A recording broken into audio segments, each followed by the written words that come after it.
Okay guys, welcome back sa ating channel. Siyempre, PC Basic Tips. Guys, may share ako sa inyo tungkol sa laptop ng aking anak. Kasi yung ginawa ng anak ko sa kanyang laptop guys ay ginawa, hard reset. Yun ang sabi niya sa akin. Sabi niya sa akin, nireset daw niya yung kanyang laptop. Ngayon, ang nangyari, nawala yung kanyang Wi-Fi. Kumbaga, 'di ba pag ino-open natin yung laptop natin, may Wi-Fi 'yon, 'di ba? May Wi-Fi. Yung parang sa cellphone natin, may Wi-Fi receiver siya. Parang gano'n nawala 'yon, guys. Hindi siya makapag-internet kasi nga nawala yung Wi-Fi niya, yung application ng Wi-Fi dun sa kanyang laptop. Parang gano'n. Hindi ko man maipaliwanag ng mabuti pero gets nyo na 'yon, guys. Nawala yung Wi-Fi niya nung nireset niya. Pero may paraan dyan, guys. May dalawang paraan dyan. Yung unang paraan, siyempre, ay kukonect natin sa sa Ethernet cable. Alam ko merong Ethernet cable yun pero checkin natin kung meron. Yun ang unang paraan. Pero kung wala ka namang Ethernet cable, kuwari yung inyong router ay malayo sa kwarto mo, siyempre sobrang haba ng Ethernet cable ang gagamitin mo. Kaya masakit sa bulsa yung gagastos ka ng medyo malaki doon. Kaya nga Wi-Fi, di ba? Kaya nga laptop kahit sa natin dalhin, makapag-internet natin. Yung pangalawang paraan guys, ito na. Okay? Kailangan lang natin bumili ng syempre yung USB adapter wireless. Ito guys. USB lang to guys, plug and play. Ayan, kahit saang shop, kahit saang PC shop, feeling ko meron ito. Kahit sa Shopee meron. Ito. Ayan guys, wireless USB adapter. Isasaksak lang natin to sa ating laptop. Makaka-receive na tayo ng Wi-Fi. Okay? Di rin ako sure kung isasaksak natin to, mag-auto install na yung apps nito or hindi, walang tanggalan. Pero try natin guys. And ito yung laptop ng anak ko yan. Kung naalala niyo yung laptop na yan, nagawan ko na yan ng video yan, pa-plus ko sa screen yan. Yan yung laptop ng aking anak. Paano guys, tara, simulan natin. Okay, ganito muna unang gawin natin guys. Check ko muna pala kung may Ethernet cable tong saksakan natin. Parang wala yata. Walang saksakan ng Ethernet cable tong laptop ng anak ko. Wala pala guys. Kaya aasa pala talaga tayo sa wala. USB lang, memory. Wala pala to. Wala sang saksakan. Okay. Pag walang saksakan, alam ko kasi yung ibang laptop merong saksakan ng Ethernet cable. Ito wala Okay, pag wala tayong saksakan nun guys, ito na yung ayan, wireless USB adapter. Okay, saksak na kagad natin to guys kahit patay pa yung laptop para pagbukas niya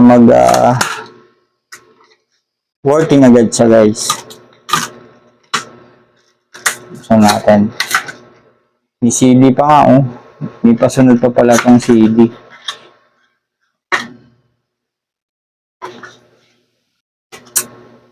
Okay, syempre saksak ko natin sa USB guys. Plug and play lang to, alam ko Parang 250 pa yata bili ko Okay guys, ngayon open na natin. Open natin yung laptop. Yung laptop ng anak ko guys Sabi niya, may reset niya, hard reset o kung anumang klaseng reset. Tapos nawala na raw yung Wi-Fi ng laptop. Hindi na raw siya maka-detect ng Wi-Fi. Yun yung paliwanag niya. Ngayon, kung wala kayong, kung parang yung laptop nyo, pag walang saksakan ng Ethernet cable, ito kailangan natin guys, yan. Yan. Wireless USB adapter guys. Kailangan natin yan.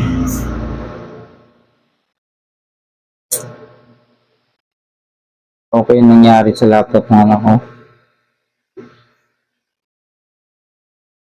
Tagal na rin kasi niyang nagagamit to guys. Kasi nga walang wifi receiver.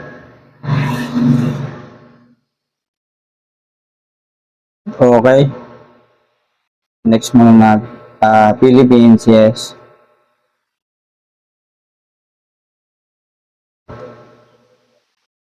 Yes, let's skip layout na natin to. Tapos, ayun guys. Nakita na. Yan na. Nag-install na yung ano. Nag-install na tong adapter. Wi-Fi receiver. Pero first time ko lang gumamit nito guys eh. Okay. First time ko lang gumamit nito. Pero ang alam ko, mag-auto-install na to eh. Yun lang guys.